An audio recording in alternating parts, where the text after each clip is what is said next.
Voici une liste des noms de Dieu. Cette liste n'est pas exhaustive, mais elle couvre de nombreux noms utilisés dans la Bible pour exprimer différents aspects de la nature de Dieu. 1. Yahvé, YHWH, qui signifie l'Éternel, ou « Je suis celui qui suis ». C'est le nom le plus sacré de Dieu, révélant son essence éternelle et immuable, Exode 3, 14. 2. Elohim, qui signifie Dieu puissant et créateur, utilisé pour désigner Dieu dans le contexte de sa puissance créatrice et souveraine, Genèse 1. 3. Adonai, qui signifie Seigneur, Maître, utilisé pour montrer la souveraineté de Dieu, indiquant qu'il est le Maître et le Seigneur de toute la création, Psaume 97, 5. 4. El Shaddai, qui signifie Dieu tout-puissant, signifie que Dieu a tout pouvoir et qu'il est capable de faire toutes choses, Genèse 17, 1. 5. Yahvé Jireh, qui signifie l'Éternel pourvoira, montre que Dieu pourvoit aux besoins de son peuple, Genèse 22, 14. 6. Yahvé Rapha, qui signifie l'Éternel qui guérit, révèle Dieu comme celui qui guérit physiquement, spirituellement et émotionnellement, Exode 15, 26. 7. Yahvé Nissi, qui signifie l'Éternel est ma bannière, indique que Dieu est la bannière de victoire sous laquelle nous combattons, Exode 17, 15. 8. Yahvé Shalom, qui signifie l'Éternel est paix, montre que Dieu est la source de toute paix véritable, Juge 6,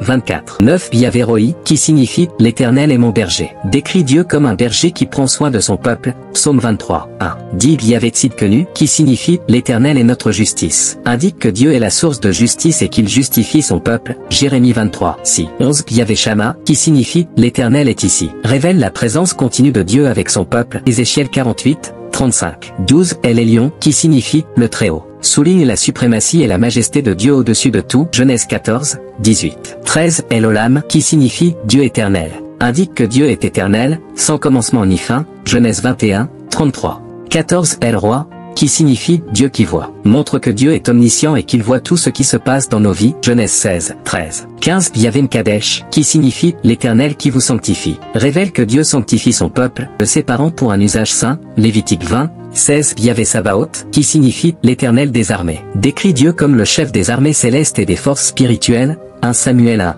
3. 17. Emmanuel, qui signifie Dieu avec nous, montre la proximité de Dieu avec son peuple, incarné en Jésus-Christ, Ésaïe 7, 14, Matthieu 1, 23. 18. Cana, qui signifie Dieu jaloux, indique que Dieu est jaloux pour son peuple, désirant une dévotion exclusive, Exode 34, 14. 19. Abba, qui signifie Père, utilisé pour exprimer l'intimité avec Dieu, indiquant un rapport filial avec lui, Romains 8, 15. 20. Majan, qui signifie bouclier, décrit Dieu comme un protecteur et défenseur, Psaume 3, 3. 21. Zur, qui signifie roc, montre Dieu comme un roc solide, un refuge stable en qui l'on peut avoir confiance, Psaume 18, 2. 22. Yahvé Tsuri, qui signifie l'Éternel mon rocher, renforce l'idée que Dieu est un refuge solide et un soutien inébranlable, Psaume 19, 14. 23. Yahvé Mola, qui signifie l'Éternel qui rend, indique que Dieu rend à chacun selon ses actions, rétribuant ou punissant, Jérémie 51, 56.